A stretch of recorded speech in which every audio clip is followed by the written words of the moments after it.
हम सब ये तो जानते ही हैं कि हीरा यानी डायमंड सबसे कीमती चीजों में से एक है। सदियों से हीरो को हाई सोशल स्टेटस का सिंबल माना गया है। हीरो के लिए न जाने कितनी लड़ाइयां हुई और कितने साम्राज्यों का अंत हो गया। लेकिन क्या आपने सोचा है कि आखिर ये हीरा सबसे पहले किसको और कहां से मिला होगा? हीरा कहां पाया जाता है? इसे बनाया कैसे जाता है? क्या इंसान लैब में हीरो को बना सकता है? और असली हीरे की पहचान कैसे करें? इसमें कोई शक नहीं है कि हमारी धरती काफी रोचक है और ये अपने अंदर कई रहस्यों को दबाए हुए है, जिससे ये पर्दा हटाने की कोशिश साइंटिस्ट और रिसर्चर्स आए दिन करते रहते हैं। ऐसा ही एक रहस्यमय धातु धरती के गर्भ में हजारों वर्ष पहले मिला था। ऐसा माना जाता है कि हीरे की खोज आज से 4000 साल पहले हमारे देश के गोलकोंडा एरिया यानी कि आज के हैदराबाद में समुद्री तट पर रेत में हुई थी। भारत को सोने की चिड़िया के साथ साथ हीरों की धरती भी शायद इसीलिए कहा जाता है क्योंकि 18वीं शताब्दी तक हमारे देश के अलावा किसी भी और जगह पर हीरा पाया ही नहीं जाता था। आज भारत में हीरे की खदान मध्य प्रदेश, आंध्र प्रदेश और छत्तीसगढ़ में है। वैसे हम आपको बता दें कि दुनिया का सबसे अनमोल और कीमती हीरा कोहिनूर भी, जो आज ब्रिटेन की महारानी के ताज पर सजा हुआ है, हमारे देश के गोलकोंडा एरिया में ही मिला है। इतना ही नहीं, और कई अनमोल हीरे जो हमारे भारत में पाए गए थे आज विदेशियों के म्यूजियम में आकर्षण का केंद्र बने हुए हैं।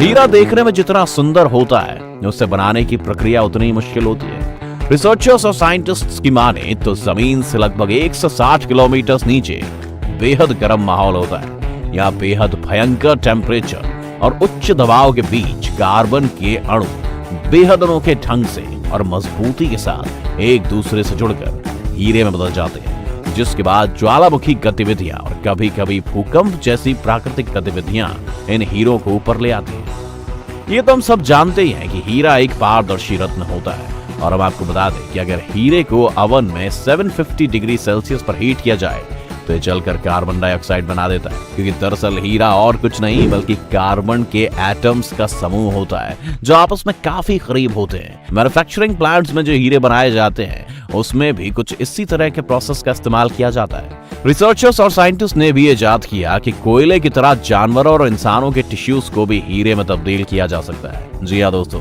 साइंटिस्ट और रिसर्चर्स का कहना है कि क्योंकि जीवन का निर्माण मुख्य रूप से पानी और कार्बन के अणुओं से हुआ है, इसीलिए इनके टिश्यूज में हाइड्रोजन, ऑक्सीजन और कार्बन की अच्छी खासी मात्रा होती है। मान लीजिए अगर किसी मरे हुए इंसान या जानवर के शरीर से पूरा ऑक्सीजन और हाइड्रोजन निकाल लिया जाए तो उसके टिश्यू में सिर्फ कार्बन ही बचेगा, और फिर उन टिश्यूज पर ज्यादा टेम्परेचर और दबाव का इस्तेमाल करें तो उसे भी हीरा बना सकते हैं।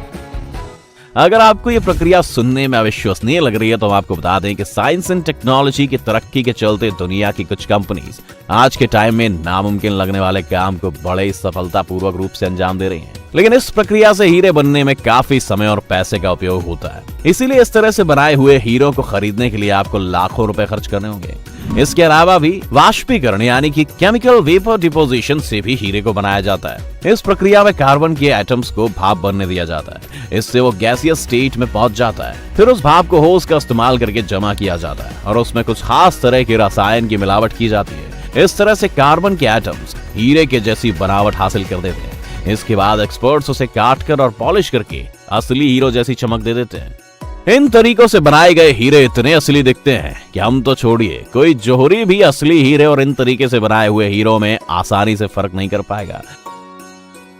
लेकिन क्योंकि ये एक प्रकृति से मिली हुई धातु है और दूसरे कृत्रिम रूप से तैयार किया गया हीरा, इसलिए दोनों में फर्क तो जरूर होता है, और इस फर्क को पहचानने के लिए जोहरी एक खास तरह के इक्विपमेंट का इस्तेमाल करते हैं। असली और नकली हीरे की बनावट की बात करें तो असली हीरे की बनावट बेहद ही ऊबड़ खाबड़ होती है, जबकि आर्टिफिशियल तरीके से बनाया जाने वाला हीरा अंदर से भी बिल्कुल परफेक्ट होता है। इसके अलावा भी कई ऐसी चीजें होती हैं जो आपको असली और नकली हीरो में फर्क बताती है।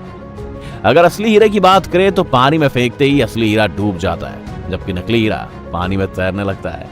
यह भी कहा जाता है कि अगर असली हीरे को किसी अखबार पर रखा जाए तो इतना पारदर्शी होता है कि आप उसके पार से अक्षरों को पढ़ सकेंगे। असली हीरे का एक और प्रमाण यह भी है कि असली हीरा सूरज की किरण में नीले रंग की किरण को छोड़ देगा, जबकि नकली हीरा हल्की पीली या हरी रोशनी छोड़ता है। वैसे तो इस कीमती और दुर्लभ चीज को पाना न सिर्फ महिलाएं बल्कि पुरुषों का भी सपना होता है और लोग इसे एक फैशन स्टेटमेंट के रूप में खरीद लेते हैं। लेकिन ज्योतिष शास्त्र की माने तो ऐसा भी कहा जाता है कि ये रत्न धारण करने से उस व्यक्ति की जिंदगी पर शुभ या फिर अशुभ प्रभाव पड़ सकता है। अब इस बात में कितनी सच्चाई है ये तो हम नहीं जानते, लेकिन इस बात को नकारा नहीं जा सकता कि दुनिया भर में मशहूर कोहिनूर हीरे ने कई राज परिवारों की जिंदगी को तहस नहस कर दिया है। खैर, ये सारी चीजें तो मानने और ना मानने के ऊपर होती हैं।